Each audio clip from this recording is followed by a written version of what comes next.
The most prevalent artificial sugar in our food supply today is called aspartame, which is also recognized as NutraSweet or equal. Aspartame has made its way into more than 6,000 products, including almost all diet sodas, chewing gum, frozen desserts, yogurt, and even vitamins and cough drops. 200 times sweeter than sugar, aspartame is a combination of two amino acids, aspartic acid and phenylalanine.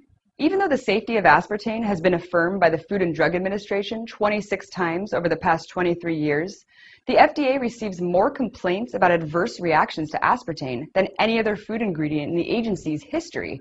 In fact, at least 30% of the U.S. population is sensitive to even moderate doses of aspartame and may suffer several symptoms. Immediate reactions include severe headaches, dizziness, attention difficulties, memory loss, throat swelling, and seizures. Long-term effects include blood sugar problems, insomnia, diabetes, ovarian cancer, and brain tumors. One study done at King's College in England found that the more NutraSweet is consumed, the more likely it is for tumors to develop. And there's still more. He is a neuroscientist at Washington University School of Medicine. His new study analyzes U.S. brain cancer data in the years before and since aspartame's approval. There's been a striking increase in the incidence of malignant brain tumors. Dr. Olney does not say flat out that aspartame is responsible for the rise in brain tumors, but he does believe that his analysis of the data shows that it's the most likely suspect, because he says many researchers have discounted other environmental factors. And Olney says the same types of aggressive brain tumors that showed up in the aspartame animal studies over 20 years ago are now increasing in the American human population. Aspartame was discovered in the mid-60s at G.D. Searle, the Chicago drug company. Searle was bought by Monsanto and then was spun off to form the NutraSweet Kelco company. The FDA originally approved aspartame back in 1974, but FDA investigators soon found serious problems in some of the studies that Searle had submitted to the FDA, and so a task force was organized to investigate many of Searle's tests. There were some very serious deficiencies in the conduct of some of those experiments. Dr. Eric Millstone is a food safety expert at the University of Sussex in England. He's been a critic of Britain's approval of the sweetener for over a decade. He says that Searle's tests in the early 70s were so flawed, there is simply no way to be sure that aspartame is safe. Well, for example, a rat died during the course of an experiment, but apparently that rat was not then carefully dissected to see whether there was any evidence that the compound might have killed the rat. And there were many other deficiencies in the conduct of these tests. Tumors appeared in some of the animals and they were simply cut out and discarded, not reported. There were occasions when antibiotics were administered, but that was not reported. All of this by G.D. Searle? G.D. Searle and some of the companies working under contract to G.D. Searle. Because the FDA task force found so many discrepancies in Searle's data, in late '75, the agency put the approval on hold before aspartame could hit the market. The FDA commissioner back then called the test at best sloppy and said their investigation revealed a pattern of conduct which compromises the scientific integrity of the studies. In 1980, the Public Board of Inquiry concluded that aspartame should not be approved, pending further investigation of brain tumors in animals. The following year, Ronald Reagan became President of the United States.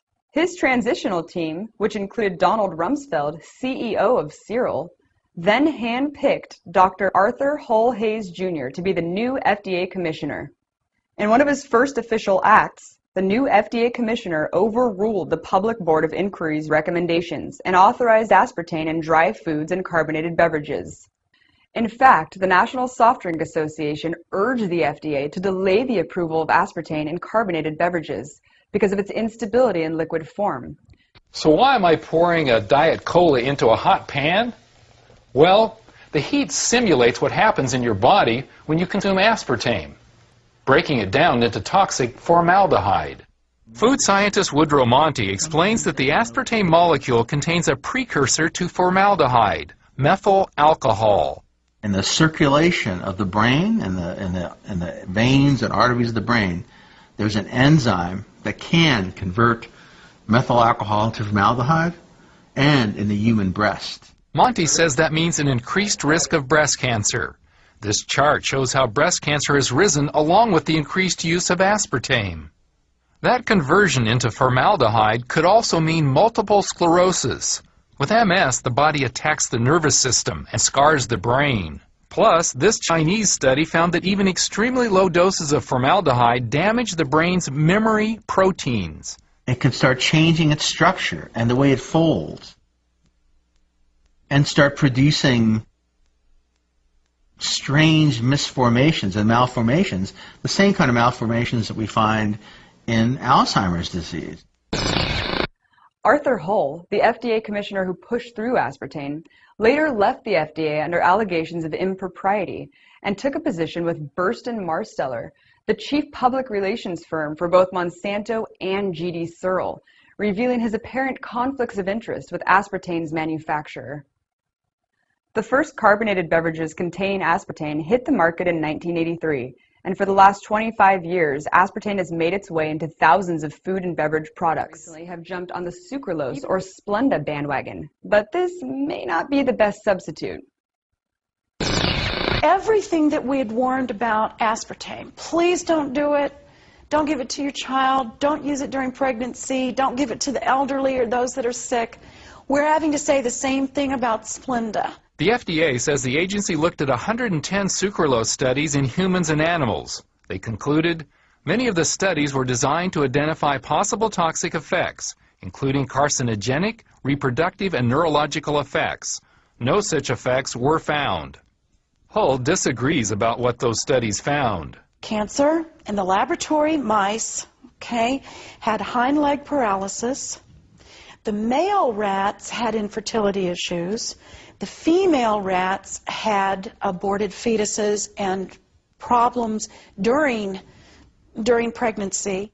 Her doubts about Splenda focus on the fact that it's manufactured from sugar by adding 3 chlorine atoms. How much chlorine, how much do you consume every day? Do you consume your swimming pool? Do you drink that water when you swim? Hull says the more you use, the more you lose, with potential asthma and breathing difficulties, sinus issues, even bladder and kidney problems. Again, the government says no problem. The body can't even digest Splenda. Hull disagrees. They're even saying in some Japanese studies it can digest up to 27%. So what you're looking at is the body really is going to break this down into chlorine. Honey and agave are 2 natural sweeteners that can be found almost anywhere. But if you're looking to cut calories, then stevia is the way to go. Stevia, a sweet herb, has been used as a natural sweetener in South America for the past 1,500 years. It's non-caloric and is 25 times sweeter than sugar. Tests have shown that stevia intake actually helps regulate blood sugar, inhibits tooth decay, aids mental alertness, improves digestion, and users of stevia even report less desires to smoke tobacco or ingest alcohol. Today, stevia is finally on the market after a decade-long FDA ban due to NutraSweet's heavy lobbying influence. You can buy stevia as a dietary supplement at any Henry's or Whole Foods. Thanks for watching. See you soon.